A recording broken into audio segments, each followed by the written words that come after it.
My name is TAMMY. Did I say that? I think you were about to say your own name.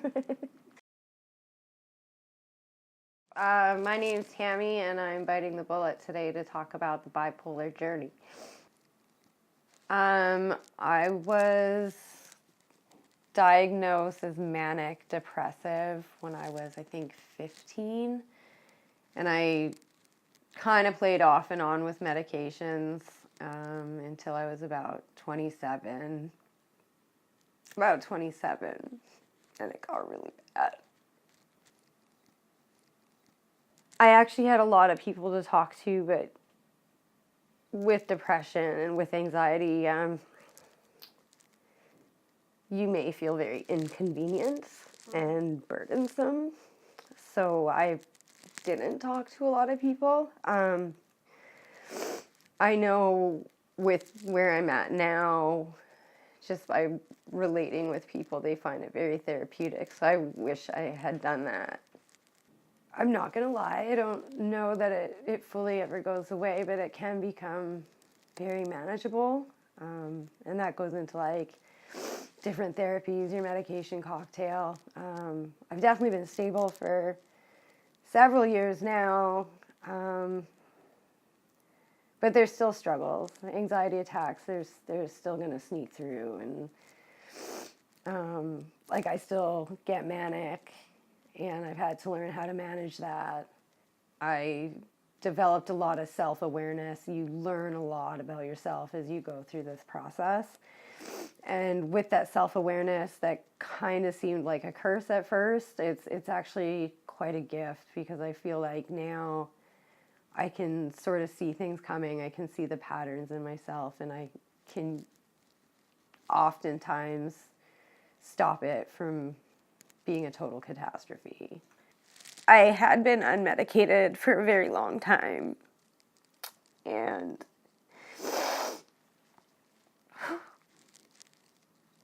I actually went into psychosis twice.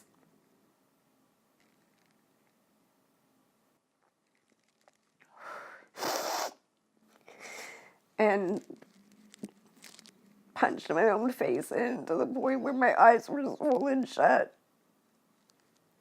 My cheekbones were sticking out like triangles. And my whole face was bruised. And then you have to come up with some ridiculous explanation of how that happened. I think I said a ketchup bottle fell on my face from a shelf. I didn't work. I couldn't work anymore. It was really bad, and I didn't work for about 3 years. And it took me a year out of that 3 before I even followed up or pursued any further help, because leaving the house, I wasn't an option for me. Like, I was having everything delivered. I wouldn't go anywhere. I think my parents had lived in their place for over a year before I even went to their house, from my house, because I wouldn't go. Being asleep doesn't hurt the same way as being awake. I slept a lot because I've said this so many times and people seem to kind of get it, but it physically hurt to be awake. It was painful, and I was so weak mentally that it started taking a really physical toll. I was sick all the time.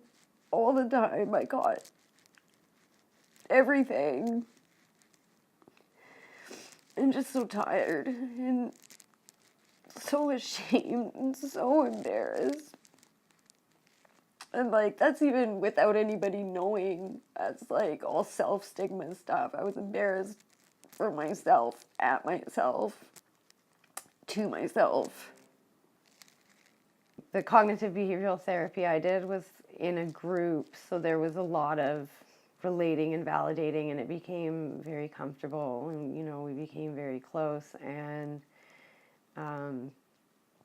it made things easier to explain, and then you understand more. Someone might say something that you've been trying to explain forever, And they say it in such a way that it clicks for you. Okay, so by having taken those 3 years off and by kind of having psychiatric treatment forced on me, for lack of a better word, that's the next stage. It's hard to finding your right medication cocktail. It took 7 medications to get me in a headspace where I would even go to the cognitive behavioral therapy, and where I would like leave the house to go see the psychiatrist sometimes twice a week. It was a really good clinic, and he had that kind of availability for all of his patients. But it was hard. There's a lot of side effects, and there's a lot of adjustment time with the different medications, and they don't take effect right away. And there were so many side effects, but like I promise it was worth it. Once I stabilized, I actually volunteered for a year at the clinic that treated me, and after that year I returned to work part-time. So it's been 4 years now. I'm actually working full-time. I'm not on disability anymore, and I didn't think I would ever go back to work. I kind of joking in the funny, not funny way that I was retired now. And but I think I had touched on this earlier, and part of why I'm biting the bullet is when I returned to group therapy as a grown-up, I guess 4 years ago now, people use language that I was struggling with to describe what I was going through, and it was actually very cathartic because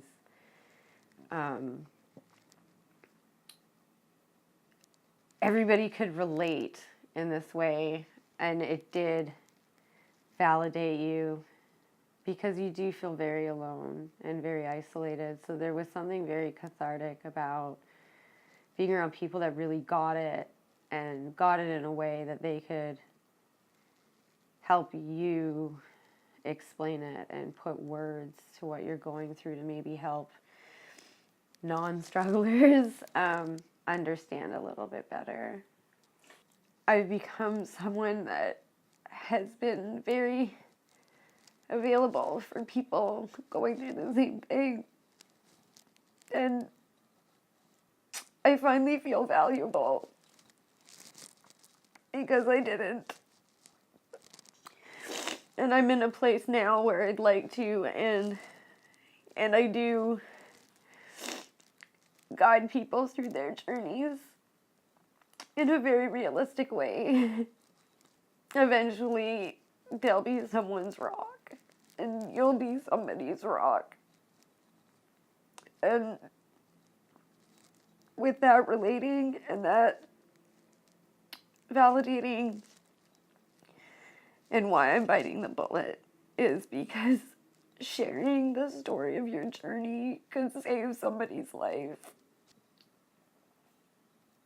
You can get through this. I didn't think I could. And one tip that I'll give you that you can use as a little cheat sheet, try not to ask yourself why this is happening to you. This doesn't have to be caused by something. It doesn't have to be some event or something that happened to you. It's not your fault. And the stigma that you probably have against yourself can be worse than the stigma that already exists of what other people might think. Because what you think of yourself is the most important. And once you survive this, you will be so strong. And you will love yourself so much. And that your quality of life will be a completely different thing. And you'll see once you love yourself and you see your value and can actually feel super proud of yourself for something, really good things come to you. Yay.